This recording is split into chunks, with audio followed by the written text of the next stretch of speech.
আরে আরে আরে দাঁড়াও দাঁড়াও, এখন আমরা চলে এসেছি ব্যারাকপুরে। আর ব্যারাকপুর মানে কোথায় চলে এসেছি লাইনটা দেখে বুঝতেই পারছেন। আরে হ্যাঁ, আজকে আমরা চলে এসেছি দাদা বৌদির রেস্টুরেন্টে খাবার খেতে, একটু পুজো শপিং আর একটু খাওয়া দাওয়া। তো মাকে নিয়ে চলে এসেছিলাম, দেখতেই পাচ্ছেন কি মারাত্মক ভিড়ের মধ্যে দাঁড়িয়ে রয়েছি। তবে কিছুক্ষণের মধ্যেই কিন্তু আমরা জায়গা পেয়ে গেছিলাম, তাও আবার দাদা বৌদির একেবারে ব্যাঙ্কোয়েটস হলে।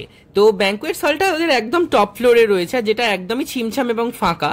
তো আমরা অর্ডার করে দিয়েছিলাম দুটো দারুণ আইটেম, যেটা অ্যাজ ইউজুয়াল মাটন বিরিয়ানি এবং তার সাথে ছিল হচ্ছে চিকেন কাবাবস। অর্ডার করার সাথে সাথেই অন্তত 5 থেকে 10 মিনিটের মধ্যে দিয়ে দিল, আমাদের সাথে স্যালাডের সাথে দিয়ে দিয়েছিল স্পেশাল মাটন বিরিয়ানি। মাঝে মাঝে এই ধরনের একটু খাওয়া দাওয়ার এবং বাইরে একটু খাওয়া দাওয়া করাটা ভীষণই ভালো লাগে। তো সাথে মাও ছিল, অনেকদিন পর মাকেও সাথে করে নিয়ে আসলাম। সত্যি খুব এনজয় করেছিলাম দিনটা। পুজোর টুকটাক শপিংও হয়ে গেছিল এবং তার সাথে হয়ে গেছিল ভুরি ভোজ। দেখতেই পাচ্ছেন এই জুসি মাটনের পিসটা কতটা বড় আর অনেকটা কোয়ান্টিটি। তো আমরা দারুণভাবে খেলাম এবং দেন ওপর থেকে দেখতেই পাচ্ছেন ব্যারাকপুর শহরটা কি সুন্দর দেখতে লাগছে। আর এদিকে আছে ব্যারাকপুর স্টেশন এবং আমরা এখান থেকে লিফটে করে এবার নিচে নেমে যাব। তো আপনারা সুরাজ ব্লগের সাথে থাকুন, পাশে থাকুন। একটা ছোট্ট ব্লগ এবং ছোট্ট মজার ইনসিডেন্ট আপনাদের সাথে শেয়ার করলাম।